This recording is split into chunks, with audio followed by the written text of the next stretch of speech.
Chapter 1. Lost and Found. I was one of the few lucky passengers on the Lady Vane.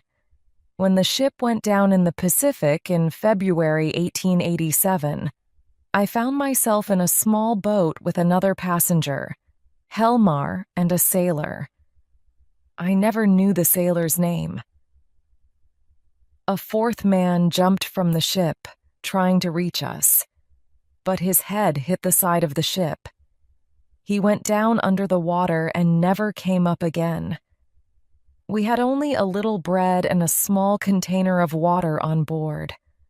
On the first day, the sea was very rough, and we were almost thrown out of the boat. But then the sea became calmer, and that danger passed. We spoke little. Most of the time, we did not move. We lay under the hot sun, looking out across the ocean. On the fourth day, we had no more water to drink. We became very thirsty. Then on the sixth day, Helmar finally spoke of the idea that was already in all our minds. We need to kill someone. Then the other two can drink his blood. Helmar had two longer sticks and one shorter one. The person with the short stick had to die. But the sailor chose the short stick, and he did not accept the result. The love of life was too strong in him. He attacked Helmar, and the two men fought. I tried to help Helmar, but as I was going towards them, the boat moved suddenly. Helmar and the sailor fell straight over the side together and went down like stones. In my weak state, I lay in the boat, laughing quietly. I did not know why I was laughing, but for many minutes I could not stop. After that, I did nothing. I thought about drinking seawater. That way I could die more quickly. But I was too weak even for this. On the eighth day, I saw a sail far away across the sea. I remember thinking, how strange. A ship is coming, but too late, because I'm already dead. Hour after hour, I lay with my head on the side of the boat, and the sail came closer and closer. I did nothing to call the ship to me, but still it came. I remember seeing the side of the ship next to my boat, and then nothing. I woke in a small, untidy room on board the ship. A young man was sitting by my bed, holding my wrist. He had fair hair, a thick mustache, and gray, watery eyes. The man started speaking.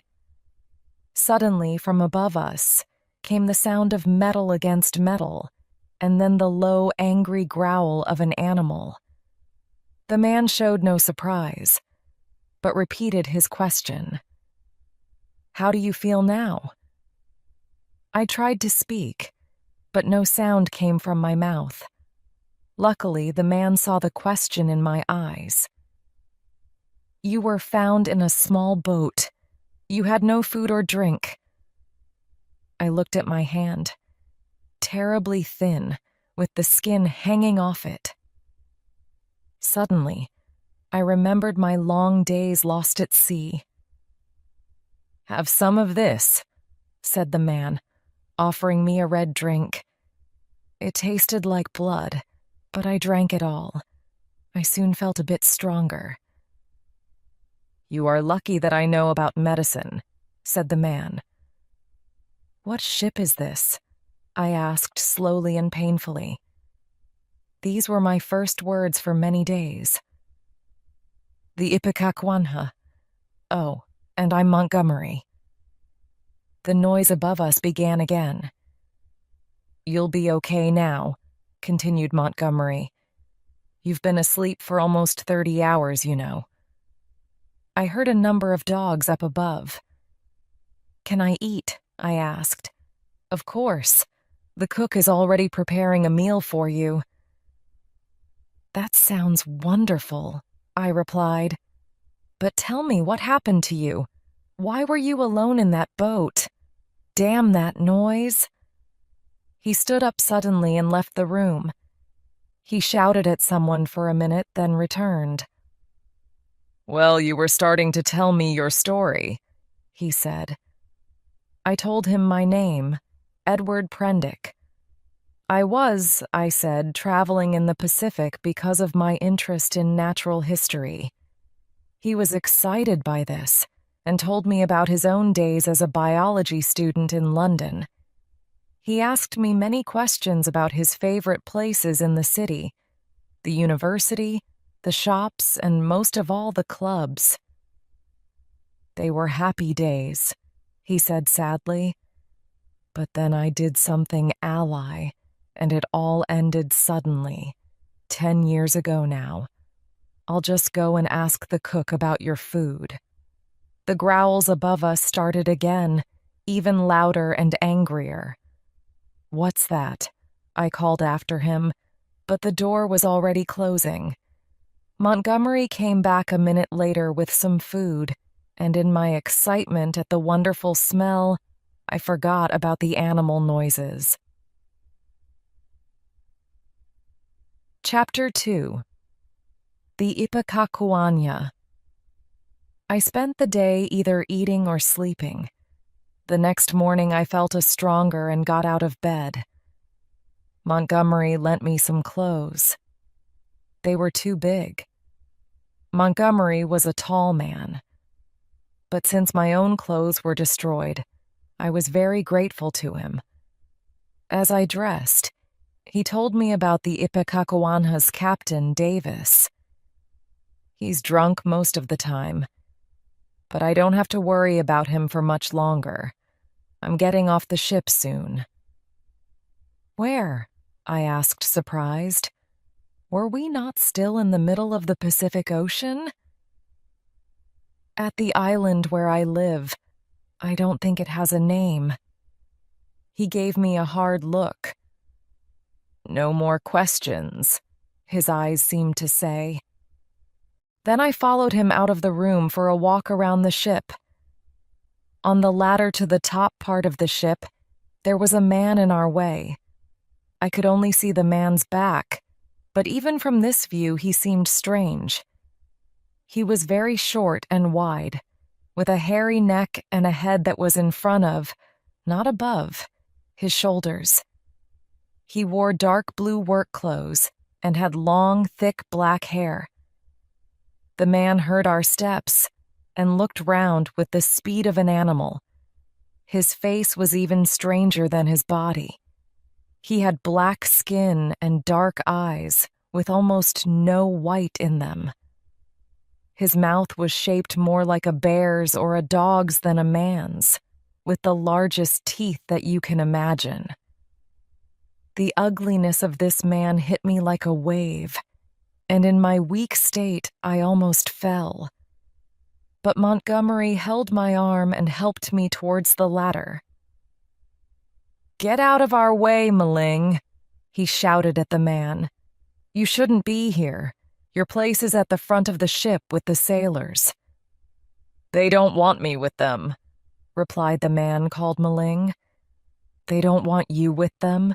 Don't be so stupid. Go, I say." Maling moved away slowly, and I followed Montgomery up the ladder. At the top, I discovered where all the animal noises were coming from. There were lots of dogs tied up in one corner. In another corner was a puma in a cage that was too small for it. Rabbits, also in cages, filled the rest of the space. There were bits of animal food everywhere, and the smell was terrible. Suddenly there was a cry from the front of the ship, and someone shouted angrily.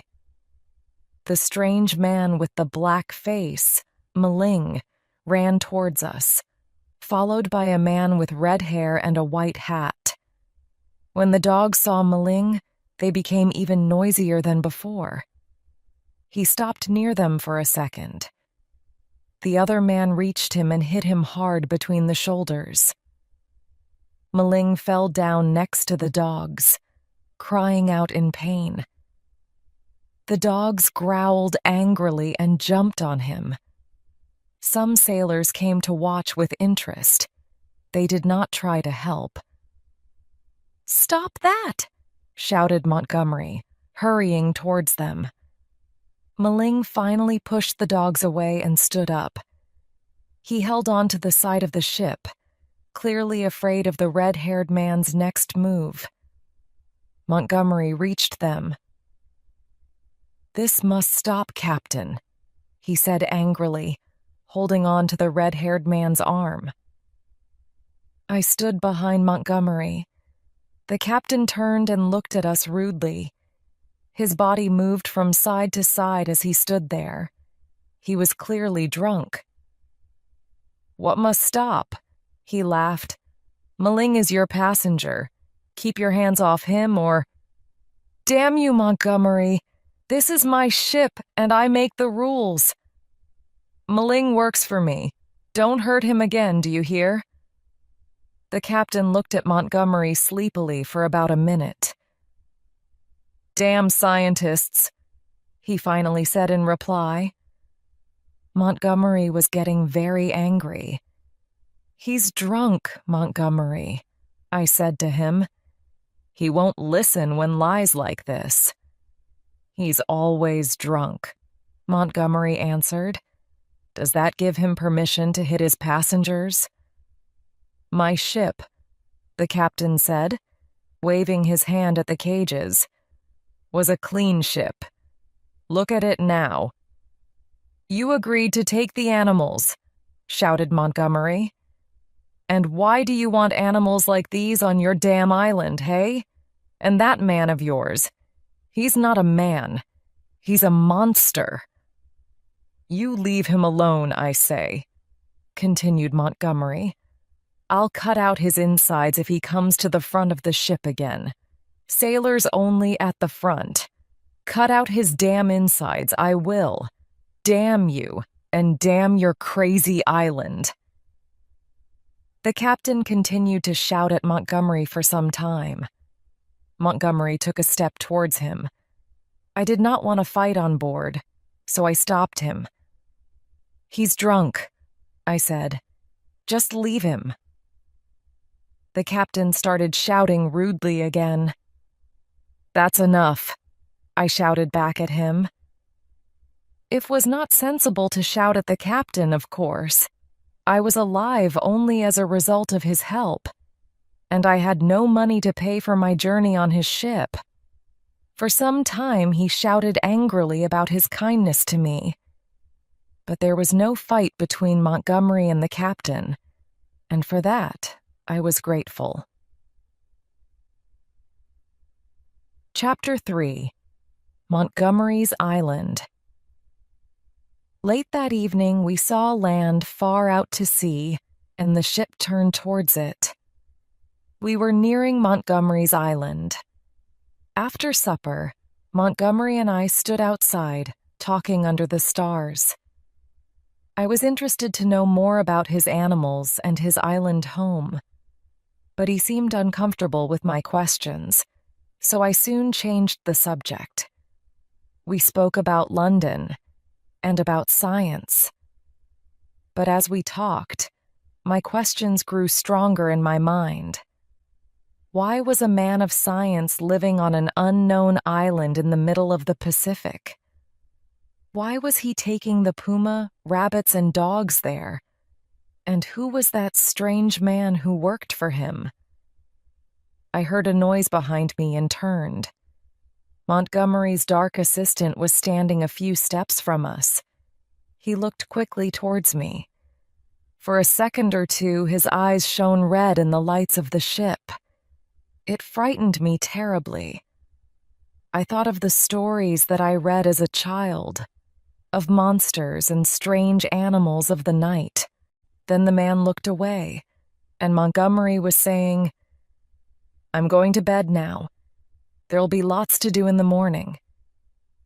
I followed him down the ladder and went to my room. I slept little that night.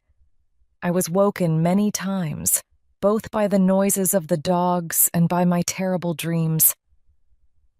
Early the next morning, I woke to a new sound. Someone above me was pushing the animal cages across the ship. I climbed the ladder. At the top, 6 men were carrying the puma in his cage to the side of the ship. A large man with white hair was now on board, talking to Montgomery. Next to them was a ladder down to a small boat that was waiting below. The captain, Davis, was there too.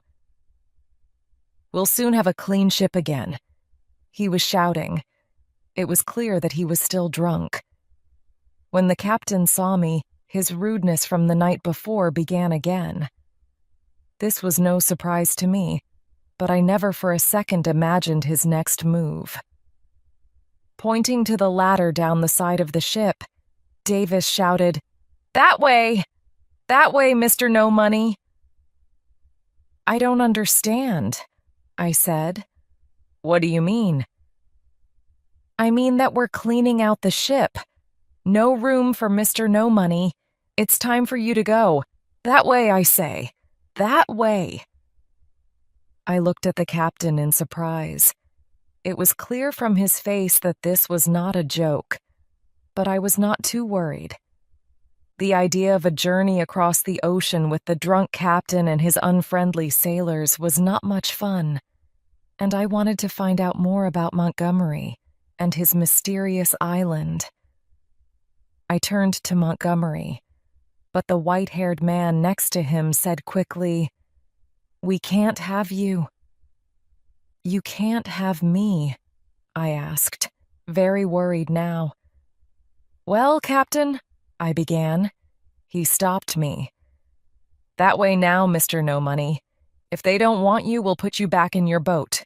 The boat from the Lady Vane. You can't stay with us. Go, I say." "But Montgomery," I cried.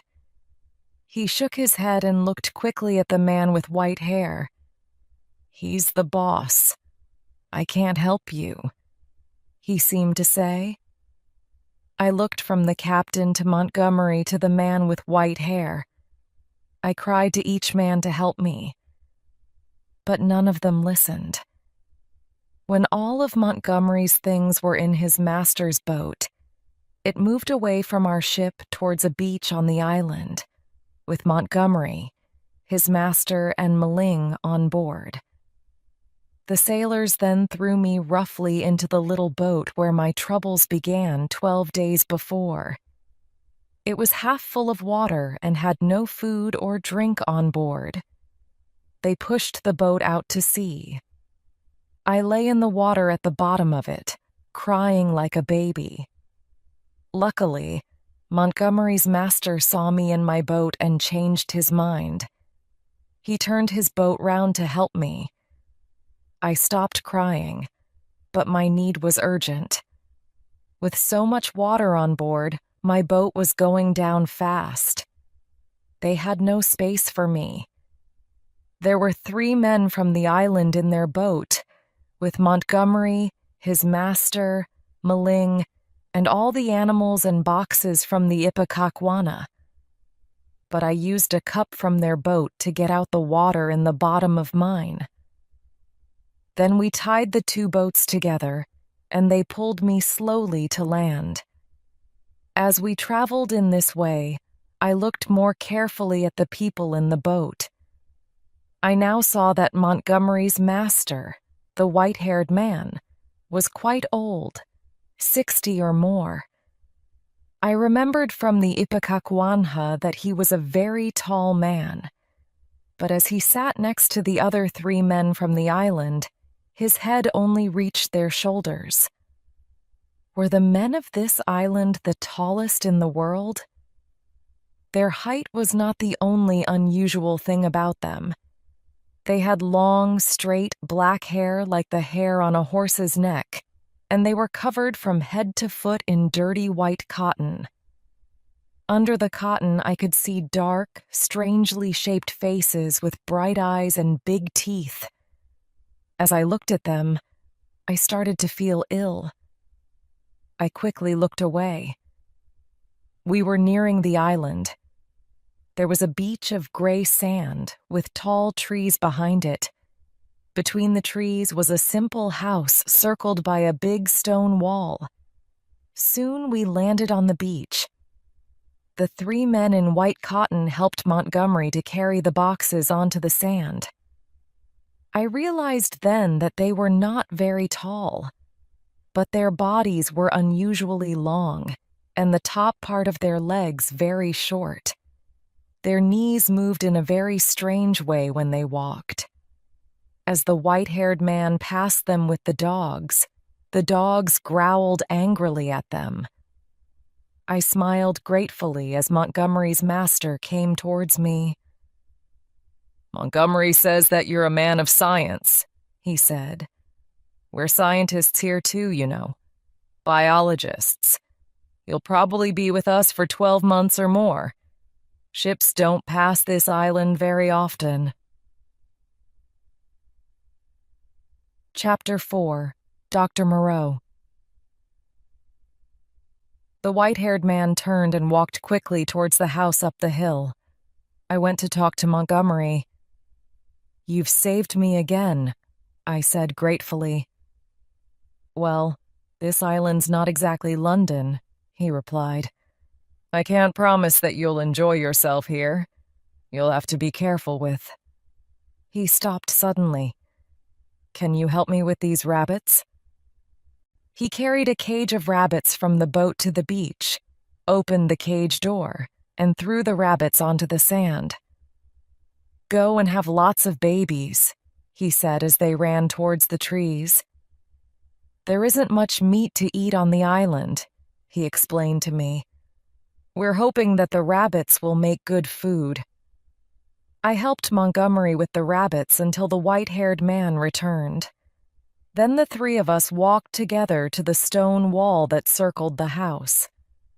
"Well, Montgomery, what are we going to do with him?" the white-haired man asked. "He can't come into the house, but he can't stay out here either. We don't have time to build him a new house." "He should have my room," answered Montgomery. "He can use the outside door."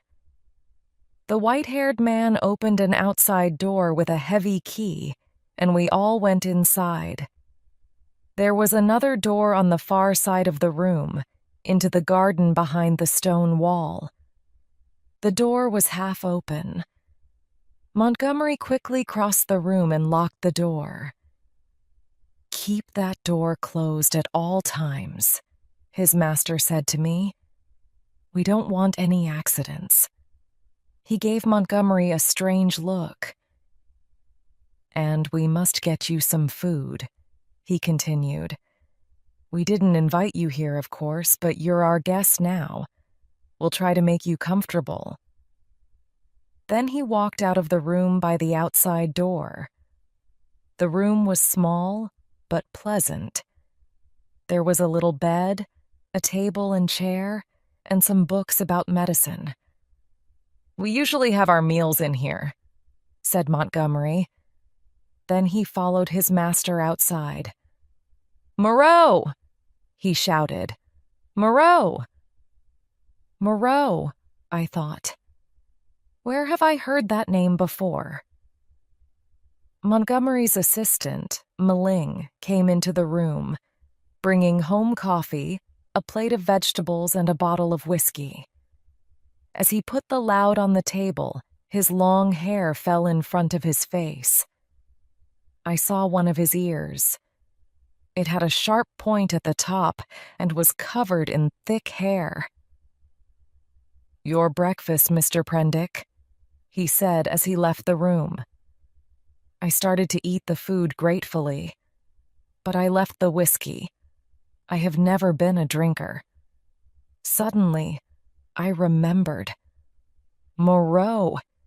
He was in all the papers, 8, maybe 10 years before. An important biologist. a very successful man. But then a newspaper sent someone to work as his assistant. There were terrible stories about the animals that he used in his experiments. A dog escaped from his laboratory without any skin on its body. Other animals were found there in terrible pain. The newspapers attacked Morao and his work, and no one in the scientific world defended him. He had to close his laboratory. I was sure that this was the same man. Perhaps it was too hard for Morao to stop his work. Perhaps he chose to continue it on an island far from home. This idea explained the puma and the other animals from the Ipecacuanha. But why were Morao and Montgomery trying to keep everything secret from me? Laboratory work on animals was not very pleasant, but to a man of science like me, it was not so terrible. Was there something more? Something about Maling and those other strange men on the island? My mind filled with possible explanations, each one more terrible than the last. At about 1 o'clock, Montgomery came into the room. Maling was following him, carrying our lunch, some bread, a bowl of salad, a bottle of whiskey, and some water. "Morao isn't stopping for lunch today," said Montgomery. "He's too busy with his work." "Morao?" I said. "I know that name." "Damn. Do you? Well, you'll understand something about the mysteries in the laboratory then. Whiskey?" "No thanks," I replied. "I don't drink." "Very sensible. It was drink that brought me here. I drank too much and did something silly." Morao offered his help, and how stupid I was. "Montgomery," I said suddenly, "why has Maling got strangely shaped ears?" Maling? But, his hair covers his ears." "How do you know about his ears?" "I've seen them, Montgomery. They've got a sharp point at the top, and his eyes shine in the dark." "Well, I don't know, Prendick. I've never seen his ears. Maybe he keeps his hair long to hide them." From the laboratory, we heard a loud cry of pain. It sounded like the puma. The noise continued for about a minute, and it clearly troubled Montgomery. "Damn, damn, damn," he was saying quietly to himself. He drank a big glass of whiskey, then left the room. Chapter 5. An evening walk through the afternoon, it seemed that the puma's pain got worse. The screams grew louder and louder. I put my fingers in my ears, but still the screams filled my head. Finally, I had to escape from the room. I went outside, but the noise from the laboratory was even louder there. I walked quickly away from the house and into the forest, until I could not hear the puma anymore. At last, I felt calmer. I came to a stream. It was a pleasant place, protected from hot afternoon sun by the tall trees above. I sat down to rest. Suddenly, I saw something moving in the shadows on the other side of the stream. It came closer. What was it? It moved towards the stream. It was an animal, coming for a drink. It drank thirstily, with its head down at the water. I looked more carefully. It was not an animal. It was a man, dressed in blur clothes. But this man was using his hands as feet, and he was drinking like a cat. I moved to see him better. He heard me and looked up. Our eyes met. He stood up quickly and dried his mouth with his hand. His legs were much shorter than his body. He looked at me for a minute, then walked slowly away.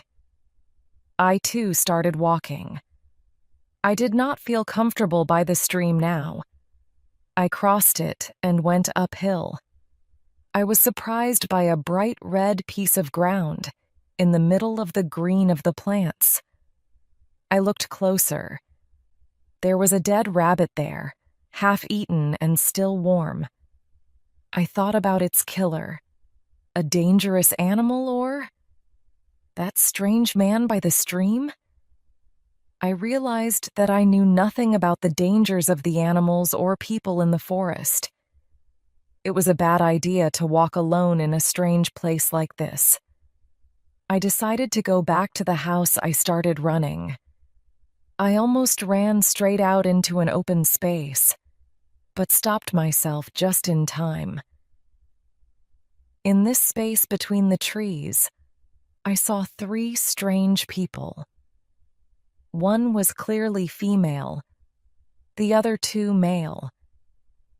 They had rough pink skin and small bits of red clothes tied around their bodies. Their faces were heavy and shapeless, and they had almost no hair on their heads.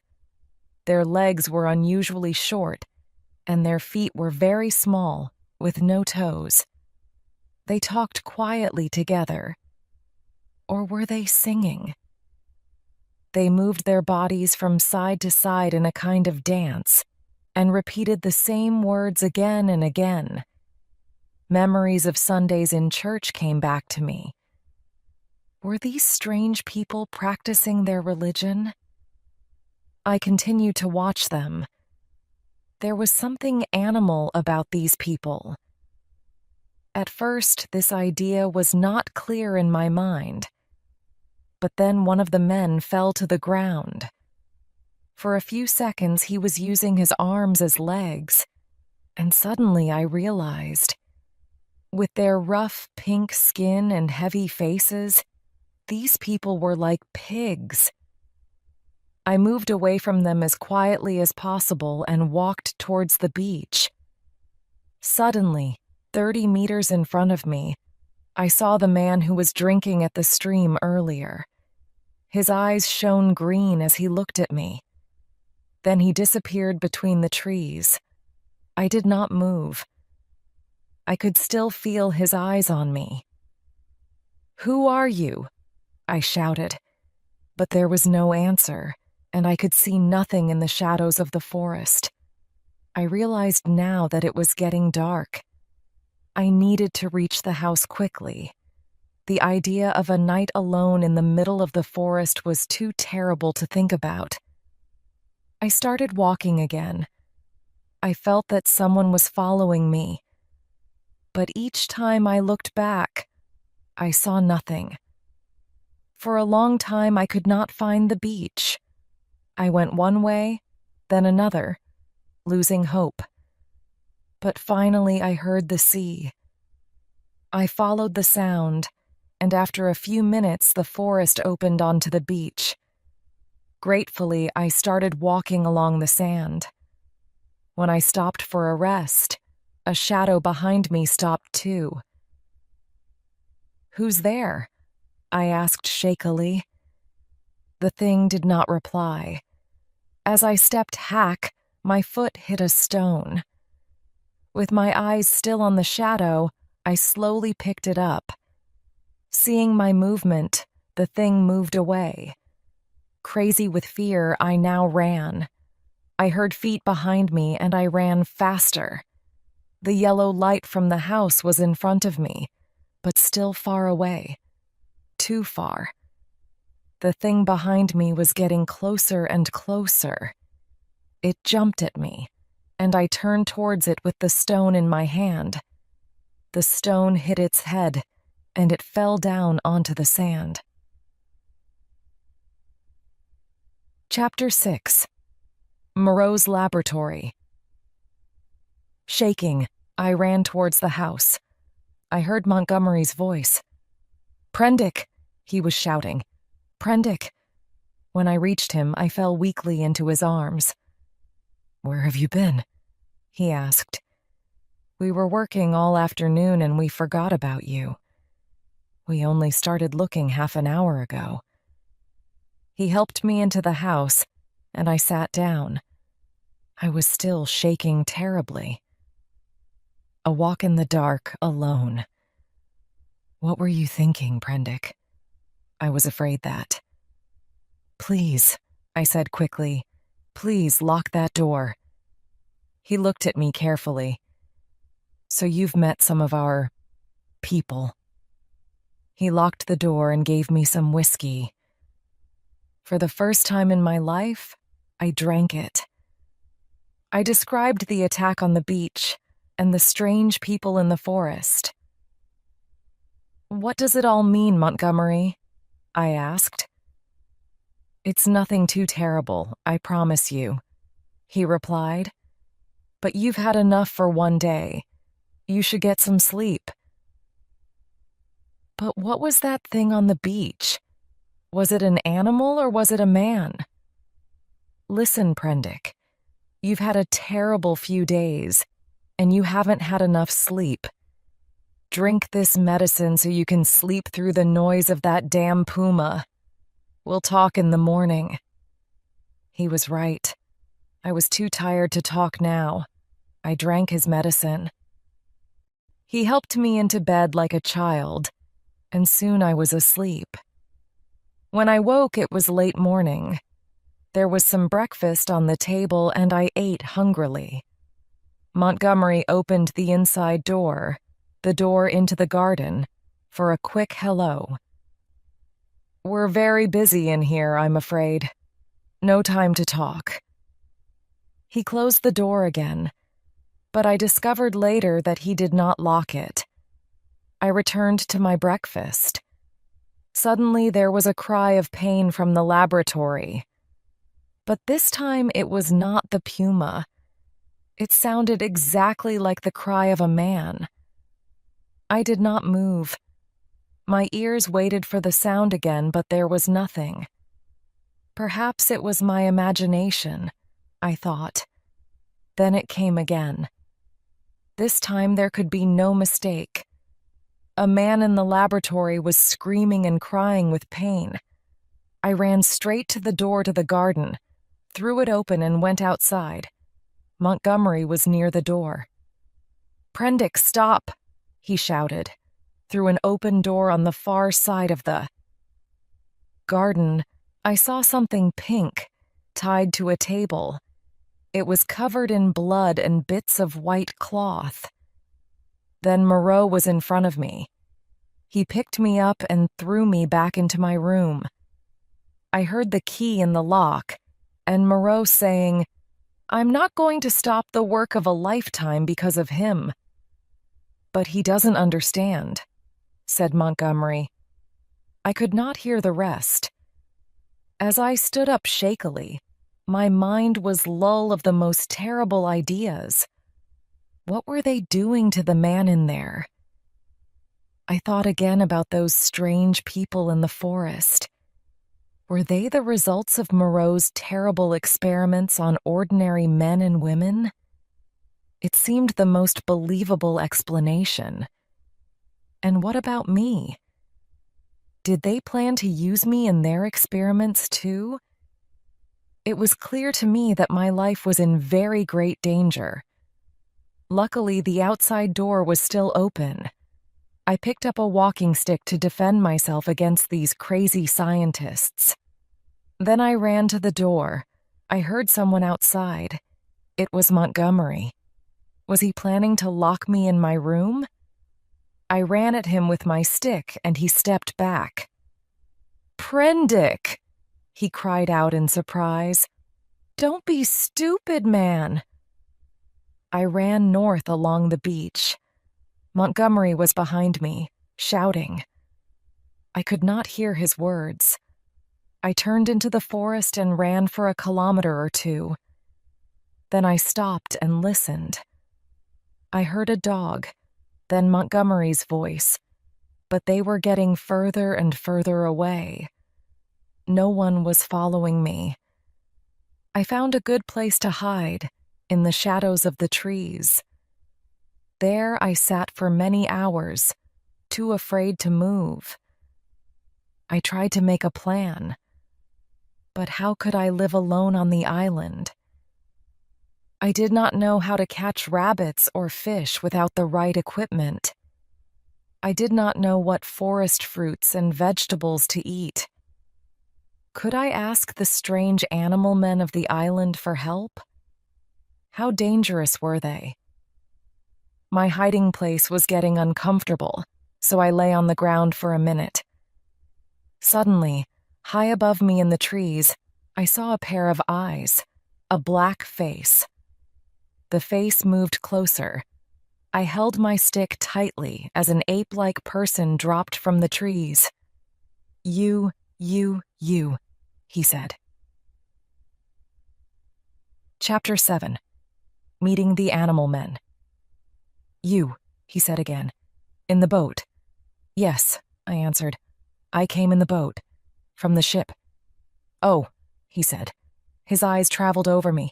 My legs, my body, my face, my hands, the stick that I was carrying. His eyes returned to my hands. He held out his own hand and counted his fingers. 1, 2, 3, 4, 5, eh? I guessed that he was counting his fingers as a way to greet me. I did the same. 1, 2, 3, 4, 5, eh? I said. He gave me a wide smile, then disappeared into the trees. I tried to follow.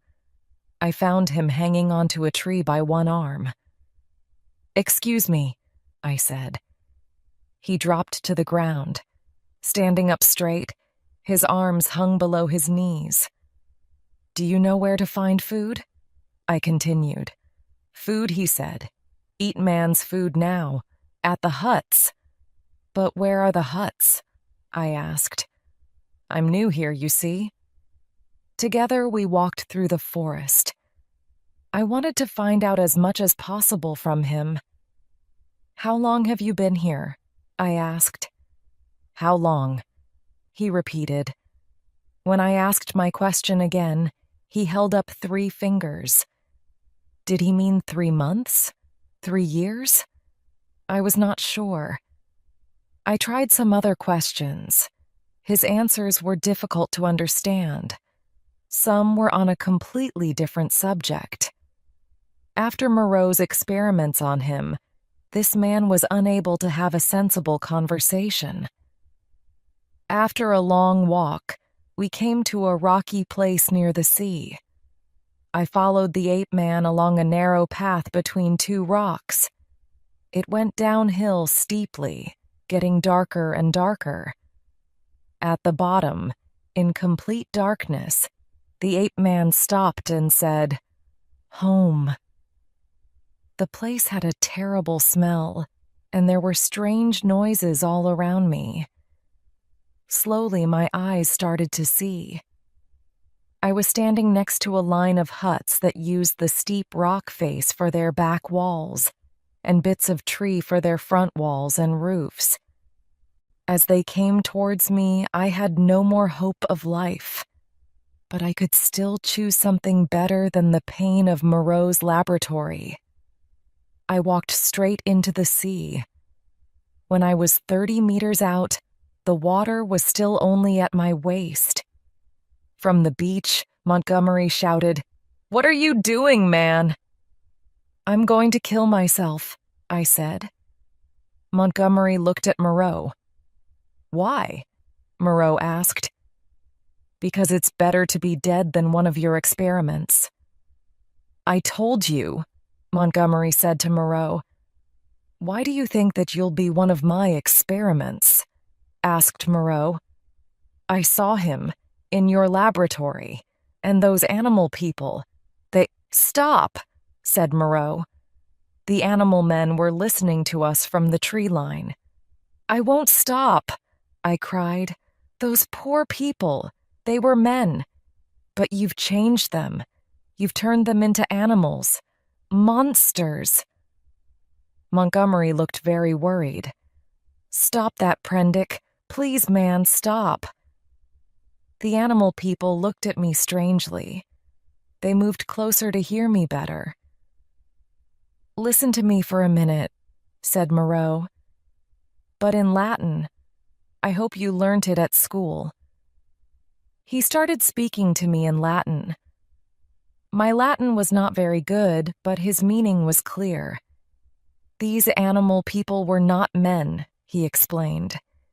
They were ordinary animals until he changed them in his laboratory. I don't believe you, I replied in English. They talk, they build houses, they use tools. Animals can't do these things. Come back to the house and I'll explain, he called. No, I'm staying here. The sea here is full of dangerous fish. They'll eat you if you go much further. That's fine, I answered. Better than your laboratory.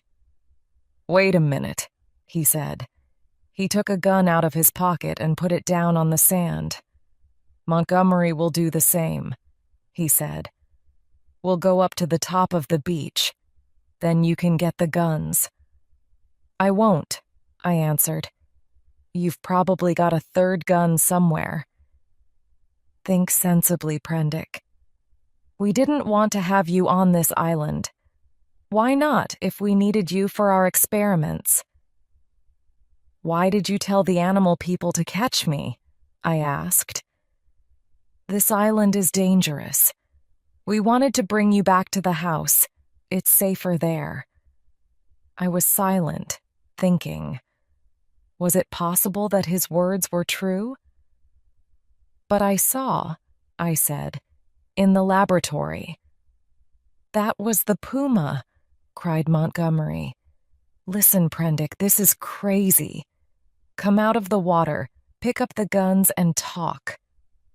I was still afraid of Morao, but Montgomery seemed an ordinary, honest kind of man. I decided to believe their story. Go up the beach with your hands above your heads, I said. We can't do that, said Montgomery, moving his eyes towards the animal people.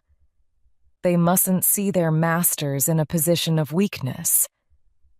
Well, okay, but go back as far as the trees.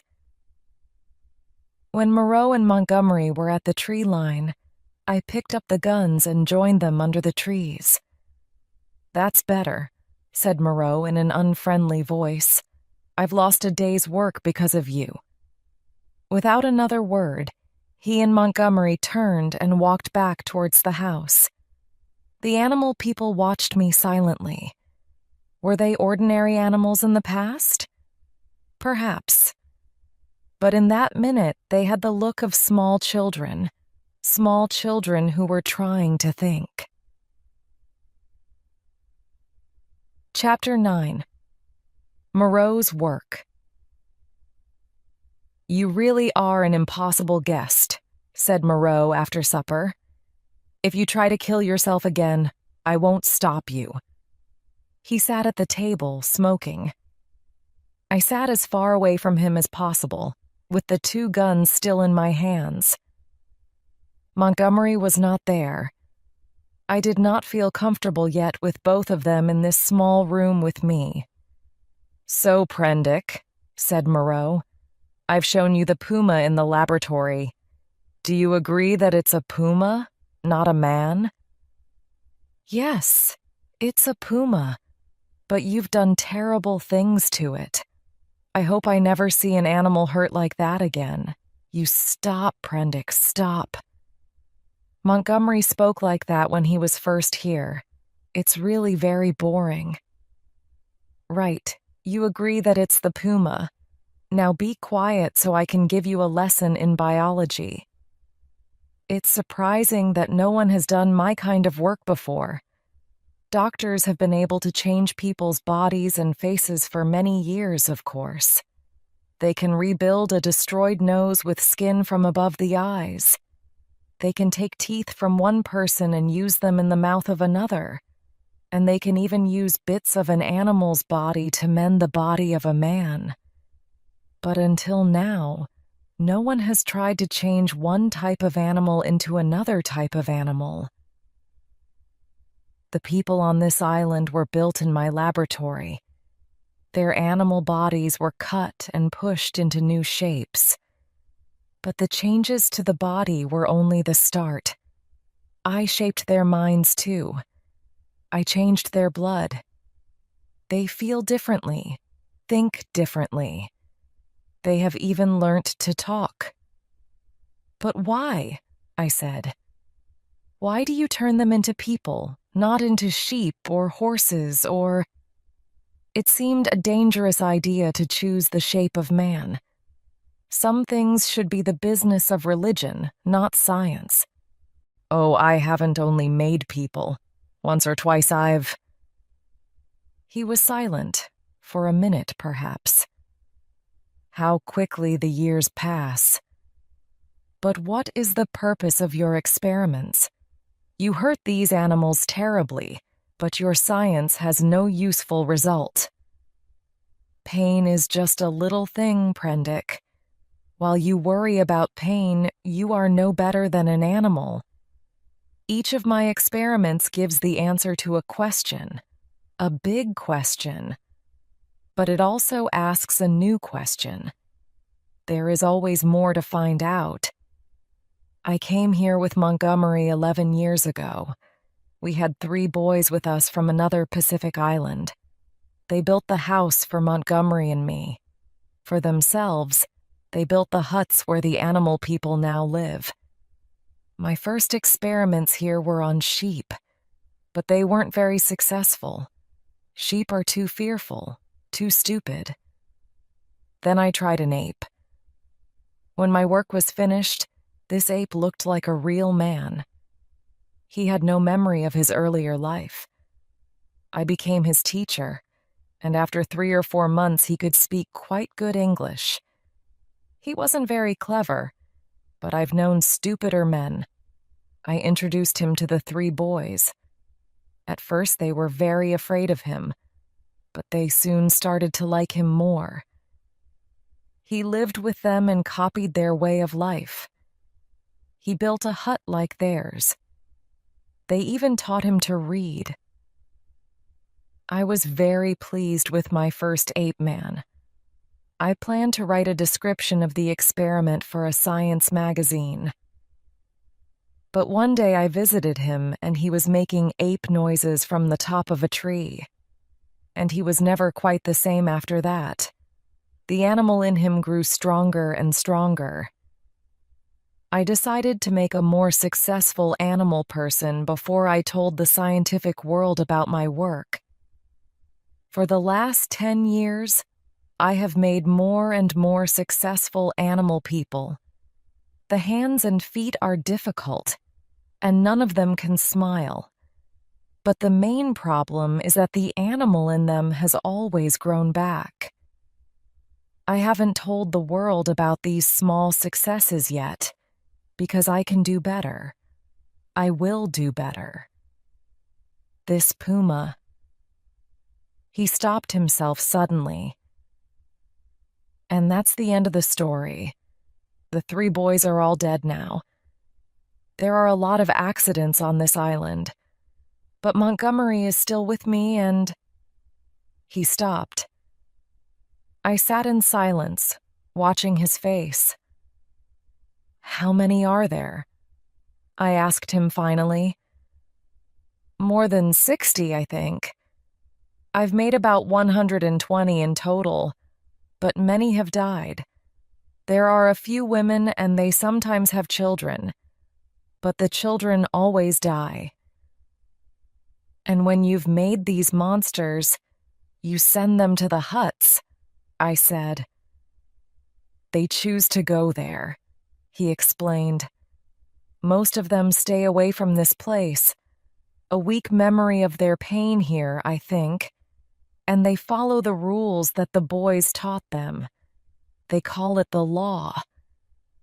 So what do you think of me now? He continued. Are you still afraid of me? To answer his question, I gave him back the guns. Keep them, he said. He stood up and smiled. I'm glad everything's clear now, but you've had 2 busy days. You should get some rest. Good night. Chapter 10. The Taste of Blood. When I woke the next morning, Morao was already busy in the laboratory. Montgomery and I escaped the puma's cries and went for a walk around the island. We soon met the ape man and one of the pig men. "We greet you, other with a gun," they said to Montgomery. "There's a third with a gun now," Montgomery said. "So don't do anything stupid." The pig man looked at me. "The third with a gun, the walker with tears in the sea, has a thin white face," he said. "He has a thin black gun, too," said Montgomery. "Yesterday he was crying and losing blood. You and the master never cry. You never lose blood," said the ape man. "You'll cry and lose blood soon if you're not careful," Montgomery replied. "Come on, Prendick." He took my arm and we walked away. The pig man and ape man stood watching us. "Men speak, but this one says nothing," said the pig man. "Yesterday he asked me about things to eat," said his friend. He didn't know. I did not hear the rest of their conversation, but they were laughing. Later we saw a dead rabbit, half-eaten and without its head. "Damn," said Montgomery. "What can this mean?" He looked carefully at the rabbit's body. "I saw something like it on my first day here," I said. "Really? On your first day?" he asked. "Yes, and I think I know the killer too. I can't be sure. But just before I found the rabbit, I saw one of your monsters by a stream. It was drinking like an animal, without its hands. Don't drink without cups. That is the law. Are we not men?" said Montgomery with a worried laugh. "As soon as they're alone, they forget about the law. And it's worst in the evening. They're most like animals when it's getting dark." He stopped to think. "But that's interesting," he continued. "Meat eaters always like a drink after a kill. It's the taste of blood, you see. Salty." "Well, the thing at the stream was the same monster that ran after me later on the beach." "Will you know him if you see him again?" asked Montgomery. He looked around us and checked his gun. "I didn't see him very well, but I hit him hard with a stone. He'll probably still have some blood on his head." "I'm sure it was the leopard man," said Montgomery. "Or perhaps one of the other big cats. But how can we prove that he killed the rabbit too? Damn rabbits. It was a big mistake to bring them here." I started to walk back to the house. Montgomery did not move. "Let's go," I called. Finally, he joined me. "This is serious, Prendick," he said. "They mustn't learn to enjoy meat. If they do, well, we're all in trouble." Back at the house, Morao agreed that the problem was very serious. That afternoon, the three of us and Maling walked across the island to an open space near the animal people's huts. Morao took a little pipe from his pocket and put it to his mouth. It made a surprisingly loud noise. Soon the animal people started to arrive. 2 of the pigmen first, then a big horse person and a terrible bear woman. When they saw Morao, they dropped to the ground. "His hands are the hands that hurt. His hands are the hands that make. His hands are the hands that mend," they said, throwing earth on their heads. More and more animal people were coming out of the trees, singly or in pairs, to join them in this strange activity. 62, 63, counted Morao. "There are 4 more. "I can't see my attacker," I said. Morao made the noise with his pipe again. Finally, at the back of the crowd, I saw my attacker join the rest. There was a dark line of blood on his head. "The leopard man," Montgomery said quietly in my ear. "Stop," said Morao in a loud, strong voice. The animal people sat on the ground and stopped talking. "Where is the sayer of the law?" asked Morao, and the hairy gray monster stood up. "Say the words," said Morao.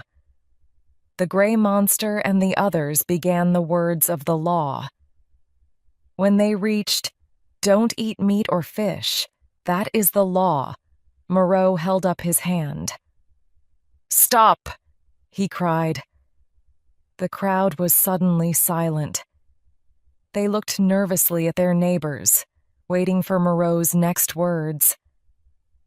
"Someone has broken that law," he said. "No one escapes," said the sayer of the law. "No one escapes," repeated the rest of the crowd. "Who was it?" asked Morao, looking from face to face. The leopard man looked worried, and some of the other big cats too. Morao stood in front of the leopard man. "Who was it?" he asked again in a terrible voice. "If you break the law," he said, turning to the crowd, "you go back to the House of Pain," the crowd continued. "The House of Pain, the House of Pain," cried the ape man in excitement. Suddenly, the leopard man jumped at Morao. Morao fell back. The leopard man ran away and the crowd followed. I followed with them, behind Maling and Morao. I found myself next to the bear woman. "No one escapes?" She laughed excitedly as we hurried through the trees. We ran in the heat of the day for 30 minutes or more. Finally, the leopard man was in a corner of the island and could not escape us. But he was hiding. We walked slowly towards the sea in a long line. "Careful," cried Montgomery. "He'll move suddenly when we find him." "Back to the House of Pain, the House of Pain, the House of Pain," sang the ape man. Suddenly I saw a pair of green eyes shining out from under the plants. It was the leopard man. I will never forget the fear in those eyes. He already knew the pain that waited for him in Moreau's laboratory. It was kinder to kill him quickly.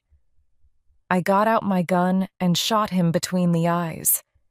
He fell to the ground, dead. In the same second, 2 of the other big cats jumped at him and bit deeply into his neck. Other faces came towards us. "Don't kill him!" cried Morao. Then he saw that it was too late. "Damn it, Prendick," he said. "I wanted him in the laboratory." We pulled the meat eaters away from the body. Then I walked away from the crowd. I watched them take the body into the sea. All the animal people still seemed very excited. I suddenly felt sick as I thought about the sad lives of these monsters. The problem was not only their pain in Moreau's laboratory. They then spent every day of their lives fighting against the animal in them. It was an impossible fight. In secret, they all broke the law in their different ways, and the fear of the House of Pain never left them. Chapter 11. The Puma Escapes. For the next 2 months, I lived quietly on the island. My dislike of Morao and his work grew stronger. But soon the strange animal people did not seem unusual to me. I watched Montgomery and Maling together with interest. Maling was probably the most successful of Moreau's experiments. He was made from a bear, but he had bits of dog and horse in him too. He was not as clever as the ape man, but he followed orders much better and looked more like a man. He lived in a small hut at the back of our house, not with the other animal people in their huts. He followed Montgomery like a dog, and most of the time Montgomery enjoyed his company. When Montgomery spoke kindly to him, he jumped around happily like an excited child. But after a few whiskeys, Montgomery sometimes kicked him or threw stones at him. Even then, Maling was happy to be at his master's side. Montgomery and I did not become close friends. After his long time away from ordinary people, he was too strange. He seemed more comfortable with the animal people than with me, and I stayed away from the animal people as much as possible. I dreamed day and night of ways to escape the island. I spent many hours on the beach looking for ships, but they never came. And then something terrible happened that changed everything. I woke at 6 one morning, had breakfast, and went outside. Morao walked past me and said a quick hello. Then he opened the door to his laboratory and went in. After many weeks on the island, I almost did not notice as the cries of the poor puma began for another day. Then I heard a crash inside the laboratory. Suddenly, something was running towards me. Not a man, not an animal, but a monster. It had no skin, no face, but terrible yellow eyes, and drops of blood were coming from all over its body. It jumped at me. I held up my arm to protect myself. The monster crashed into me and I fell to the ground. As it ran towards the forest, I tried to get up. But there was a terrible pain in my arm and I could not move. I saw Morao with blood on his face and a gun in his hand. He looked at me for a second, then followed the monster into the trees. Finally, I stood up. Montgomery arrived. "The puma!" I cried. I was standing near the door and I was silenced by the pain in my arm. Montgomery had a look at it. "Well, it's broken," he said, "and there's a lot of blood, but it isn't too serious. You'll live. Now, what were you saying about the puma?" He cleaned my arm as I told him my story. "Well, there's no sign of them now," he said. "I should go and help Morao. That puma was strong." He gave me a gun and walked into the forest. Still in great pain, I went inside. I kept the door open and held the gun in my good hand. The morning was as calm as death. There was no wind. The sea was like a mirror. I kept my eyes on the place where I last saw Morao and Montgomery. Where were they now? I once heard Montgomery shouting, "Morao, Morao," then nothing. After many hours, I heard a gunshot far away in the forest. A long silence, then another shot. A shout, closer this time. Then silence again. Suddenly, a shot, very near. I looked round the corner and Montgomery was there. There were bits of grass in his hair and there were holes in the knees of his trousers. He looked hot and tired and very worried. Behind him stood Maling with a strange brown color around his mouth. Was that blood? "Has he come?" cried Montgomery. "Morao?" I asked. "No. Go back inside," he continued. "They're all crazy. Crazy. What's happening to them? I need some whiskey." We went inside, leaving Maling by the door. After a glass of whiskey, Montgomery told me about his morning. "We've seen no sign of Morao or the puma, But the animal people have gone crazy. We met 2 of the pigmen and they had blood on their mouths. One of them attacked me. I don't understand it. No one's ever done that before, not even the meat eaters. Well, I shot one of the pigmen in the head, and Maling got the other with a bite in the neck.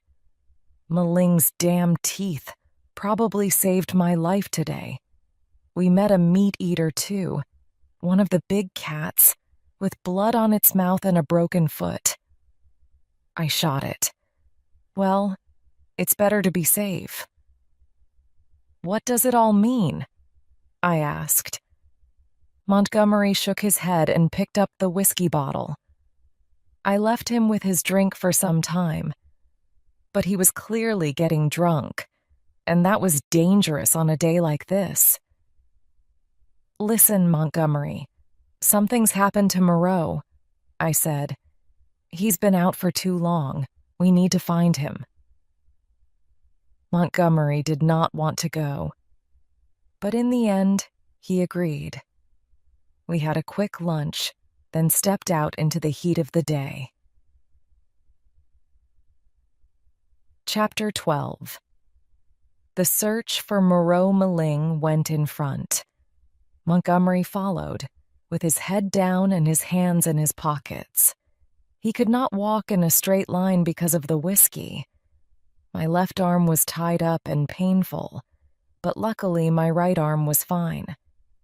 I carried our only gun. We took a narrow path through the trees. Suddenly Maling stopped, listening. We listened too. Some animal people were coming towards us. "He's dead," said one voice. "He isn't dead. He isn't dead," said another. We saw, said some others. There was a few seconds silence, then some crashes in the trees. Finally, we saw 6 faces. The ape man, the hairy gray sayer of the law, and 4 horsemen. "What did you say?" asked Montgomery angrily. "Where's the master?" They all looked at their friends. No one spoke. Finally, the hairy sayer of the law said, "He's dead. They saw." "Where is he?" continued Montgomery. The hairy gray thing pointed away to our left. "Is there a law now?" asked the ape man. "Is it still, don't do this and don't do that? Is he really dead?" "Is there a law?" repeated his friends. "Is there a law? Other with a gun? He is dead," said the sayer of the law. They all stood watching us. Montgomery's eyes were still swimming in whiskey. "Prendick," he said. "He's clearly dead, so—" I thought quickly and stepped towards the animal men. "Children of the law," I said loudly. "He is not dead." Maling turned his sharp eyes on me, but I continued. "He has changed his shape. He has changed his body. For some time you won't see him. He is there." I pointed up to the sky. "You can't see him, but he can see you. Fear the law." They looked unsure. "He is great. He is good," said the ape man finally, looking fearfully up at the sky.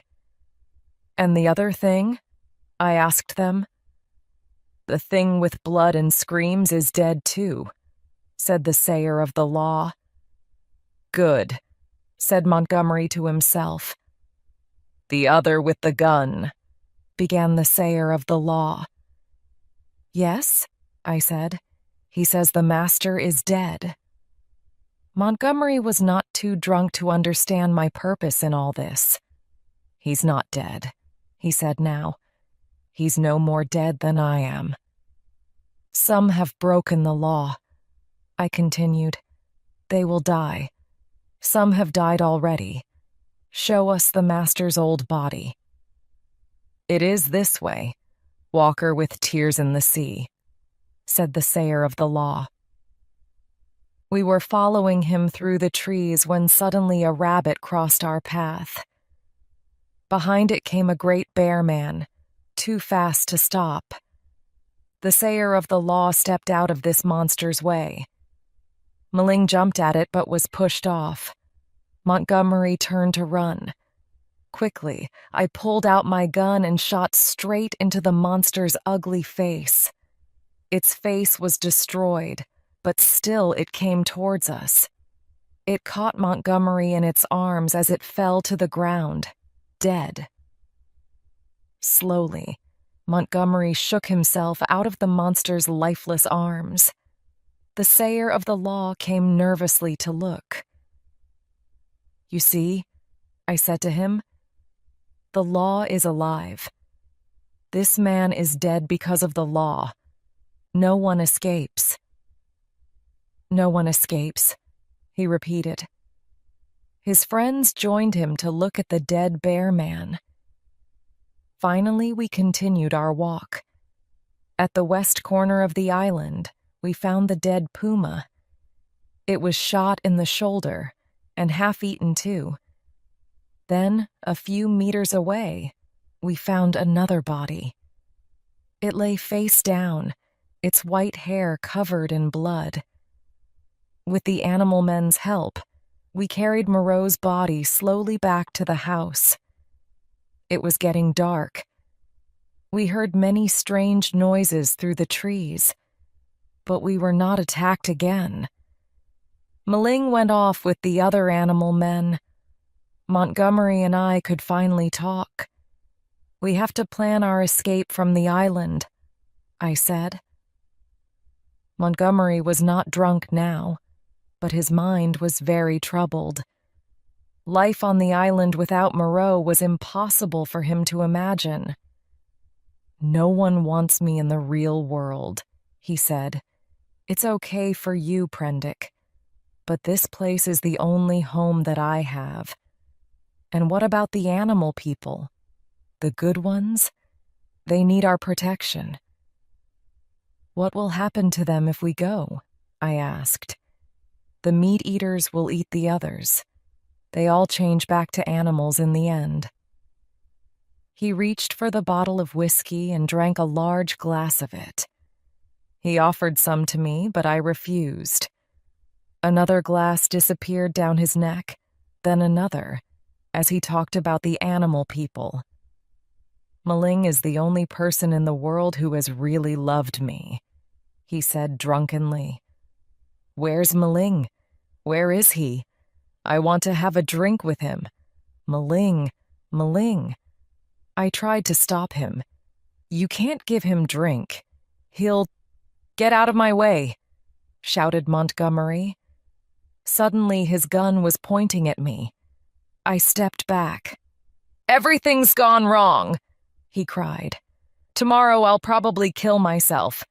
But tonight I'm going to have some fun. I'm going to have a party." Chapter 13. Montgomery's Party.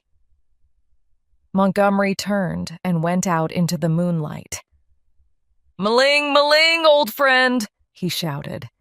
He found 3 animal men on the beach and gave them all a drink. Maling soon joined them. "Drink and sing," Montgomery was shouting. "Let's have a party." The noise of this strange party was loud at first. It got slowly quieter as it moved along the beach. Finally, there was silence. I stood in the moonlight for a few minutes at the door to my room. Then I started to prepare for my escape the next day. I made a pile in the garden of everything that I needed for the boat: food, clothes, some sheets for sails, containers for water, and much more.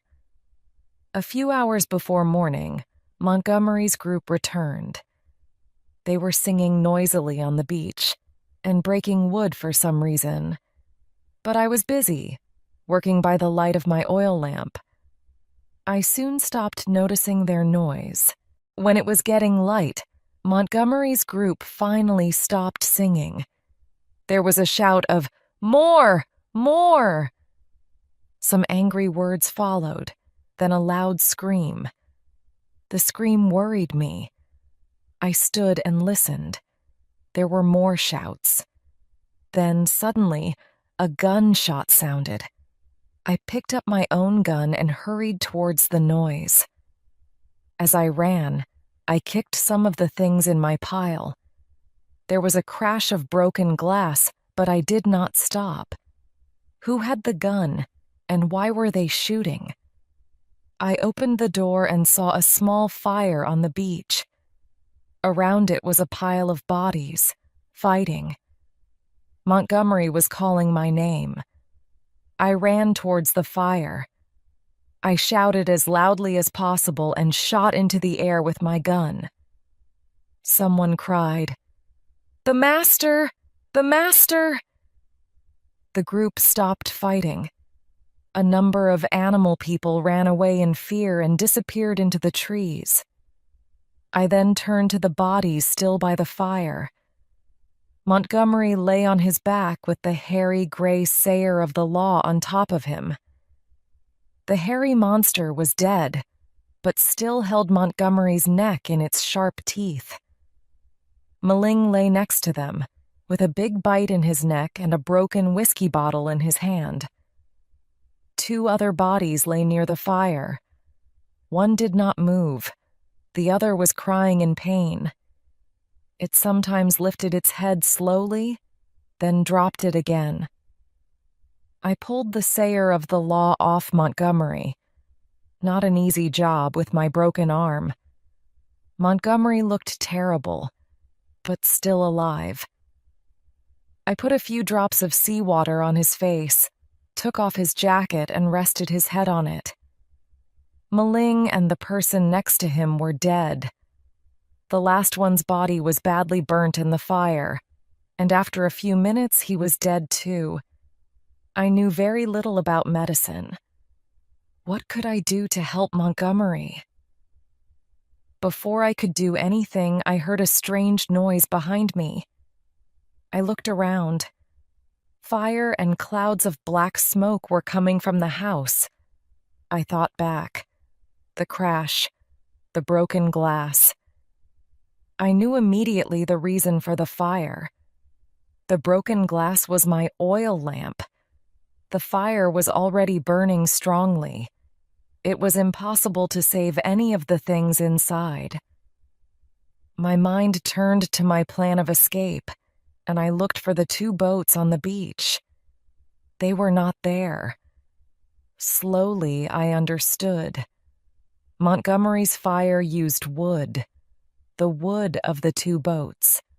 The 2 boats that were my only hope of escape from this island. I was so angry that I almost killed Montgomery with my gun. Then his hand moved and he looked so weak. I could not hurt him. He shook with pain and opened his eyes for a minute. I lifted his head up a little. His eyes met mine. "I'm sorry," he said. "The boats.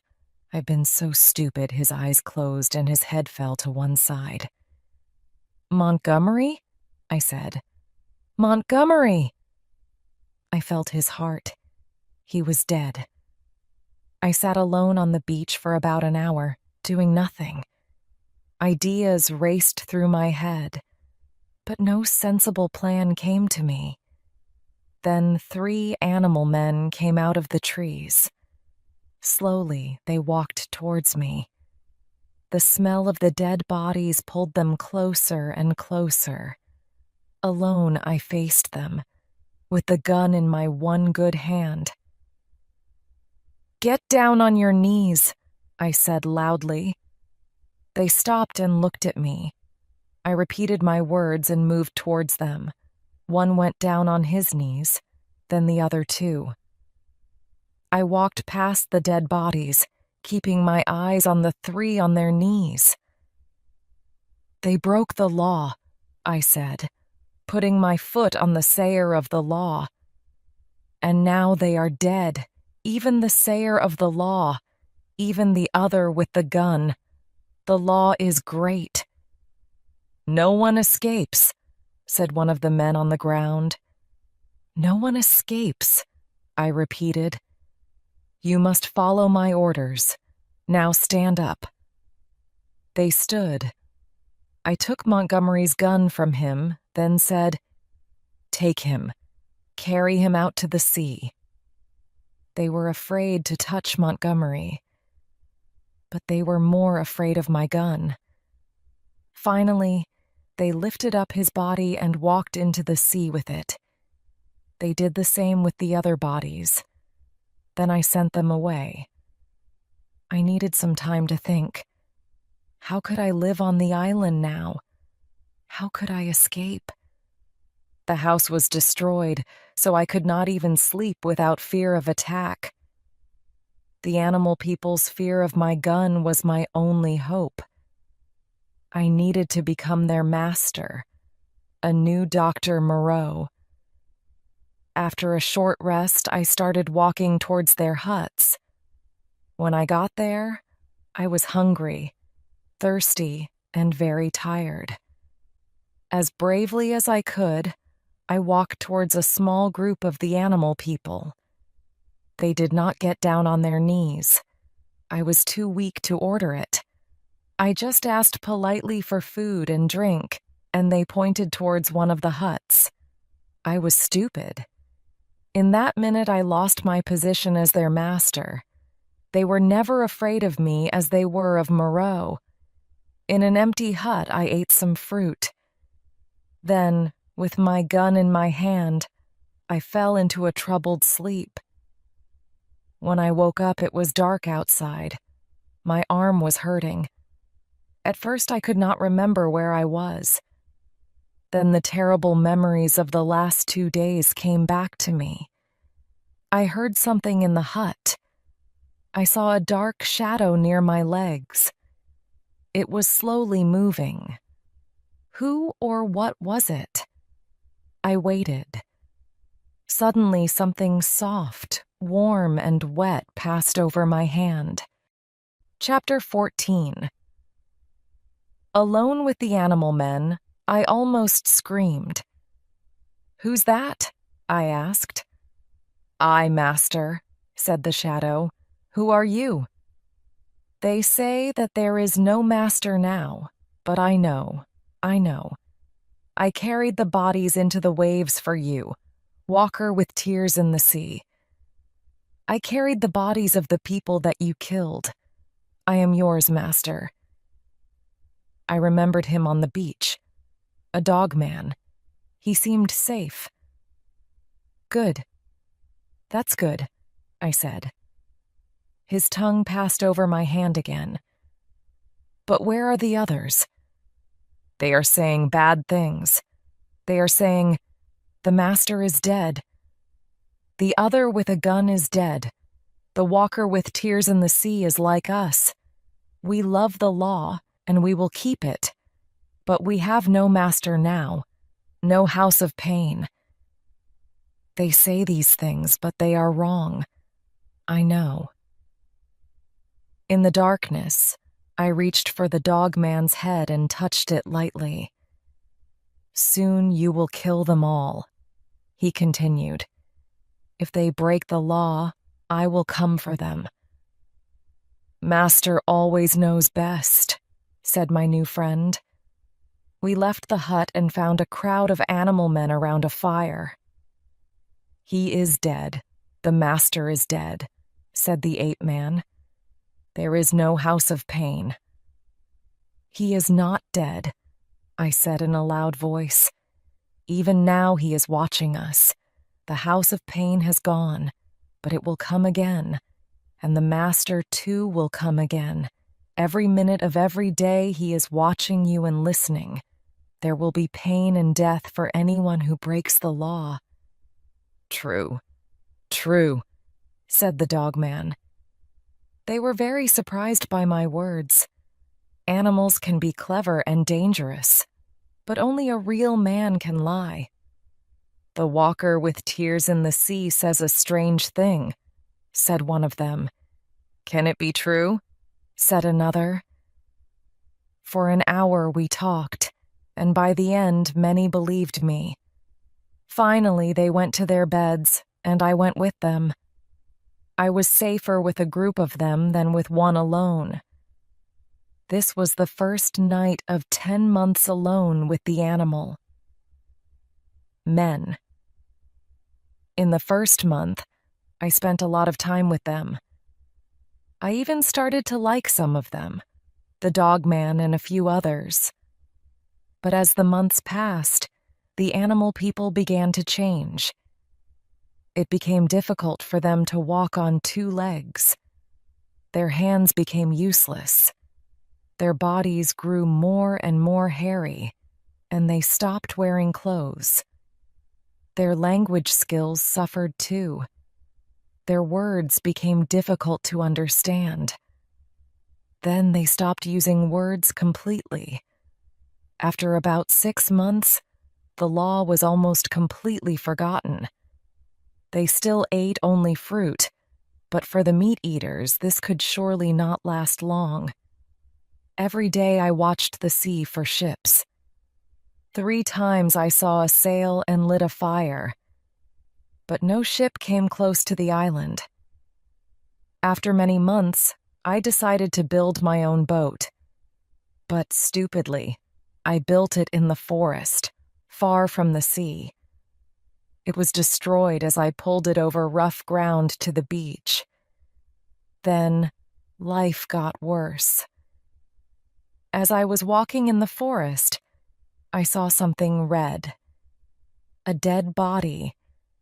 The body of my friendly dog man. The meat eaters were back. No one was living in the huts now. Most of the animal people were sleeping by day, some in trees, some in holes, following their natural ways.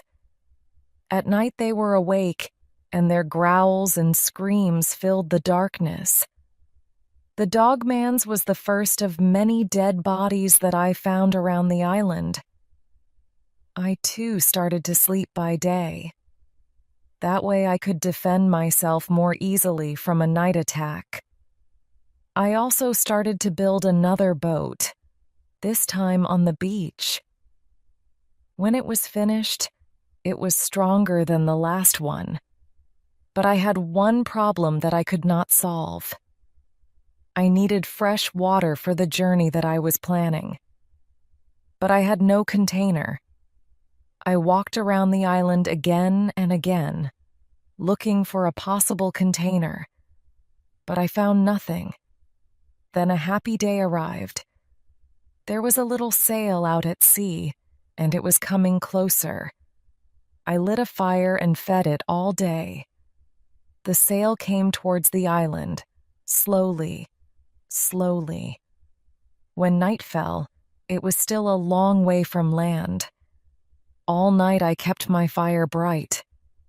In the light of the fire, I saw many eyes watching me. But the animal men could not make their own fires now, and were afraid of mine. In the morning, the sail was much nearer. I could see 2 men in a little boat. They were sitting low down in it, one at each end. When they were very close, I started shouting. I waved my jacket. But the men did not notice me. Suddenly, a great white bird flew up out of the boat.